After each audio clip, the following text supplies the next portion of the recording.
सद्गुरु कबीर जागो आश्रम दसौली पर गुरु पूजा एवं भंडारे का आयोजन किया गया।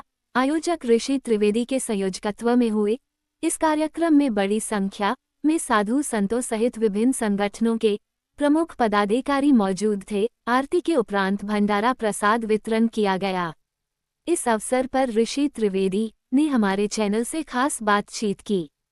किया गया बताइए पूरा अपने परिचय। मैं ऋषि कुमार त्रिवेदी अखंड आर्यावर्त आर्य त्रिदंडी महासभा का राष्ट्रीय अध्यक्ष हूँ। और यहाँ आश्रम में तो मैं पूर्वजों का आश्रम है, ये गृहस्थ आश्रम है और यहाँ पर आज गुरु पूजा हो रही है, जिसका मुख्य उद्देश्य है कि आज के दिन जो यहाँ के मठाधीश जो इससे पहले महान थे उन्होंने अपना शरीर छोड़ा था, उसी तिथि को हम लोग गुरु पूजा के रूप में मनाते हैं। तो ये विगत कई सालों से चला आ रहा है। ये मठ जो ये मंदिर है कबीर आश्रम, ये लगभग 200 साल पुराना है और 200 साल से ये गृहस्थ आश्रम है और कबीरपंथी है और हम लोग कबीरपंथ के अनुयायी हैं। क्योंकि कबीर साहब ने जो एक श्रृंखला निखारी शिष्य और गुरु की, जो गुरु और शिष्य की परंपरा है उसको निर्वहन करते हुए हम लोग आगे बढ़ रहे हैं।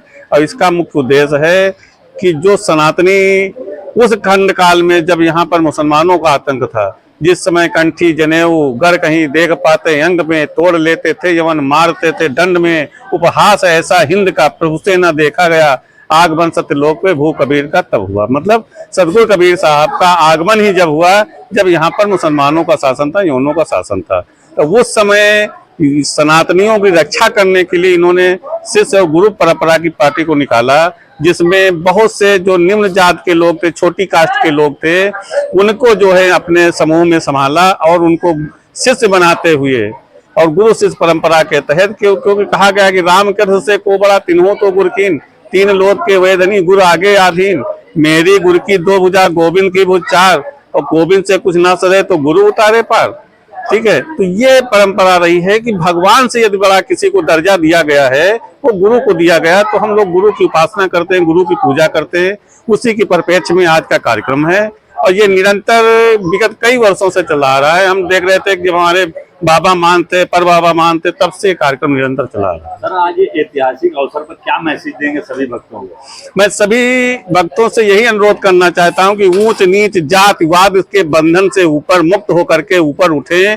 जो आप लोग भवसागर को पार करना चाहते हैं, सनातन की रक्षा करना चाहते हैं, तो सबसे एक ही मंत्र है कि जात पात की करो विदाई, हिंदू हिंदू भाई भाई। इस जातिवाद के बंधन से मुक्त होकर के ऊंच नीच के बंधन को तोड़ते हुए एक साथ एक सनातनी बन करके हम भारतवर्ष में रहें, तभी हमारा देश हिंदू राष्ट्र हो सकता है और हमारे जो सनातन की ध्वजा है वो परचम पर लहराएगी। हमारा नाम महंत योगेंद्र दास, श्री सद्गुरु कबीर जागो आश्रम ट्रस्ट का मैं महंत हूँ। मैं यहाँ का महंत होते हुए आज जो है गुरु पर्व के रूप में मनाया जा रहा है, जिसमें दूर दूर से संत महान आए हुए हैं और पूजा अर्चना, आरती, संध्या, कबीर साहब का मुख्य ग्रंथ बीजक का पाठ करते हुए सारे कार्यक्रम चल रहे हैं। और हम लोग सद्गुरु कबीर साहब की परंपरा अंतर्गत जितने भी संत या मताधिपंथी हैं वो गुरु को मुख्य मानते हैं। हमारे यहाँ गुरु समान दाता नहीं, देह शिष्य का नहीं, बिल गए नहीं, जो गुण हो शरीर। गुरु उपमा क्या दीजिए कहा गया, गुरु के समान कोई नहीं। गुरुर ब्रह्मा गुरुर विष्णु गुरुर्देव महेश्वरा, साक्षात परम ब्रह्म तस्मै श्री गुरुवे नमः। इसलिए आज यहाँ गुरु की पूजा और गुरु पर्व के रूप में मनाया जा रहा है, जिसमें संत महात्मा आए हुए हैं दूर दूर से, कुछ शिष्यगण भी आए हुए हैं जो यहाँ लमसम उत्तर प्रदेश के विभिन्न जिलों से आए हुए हैं।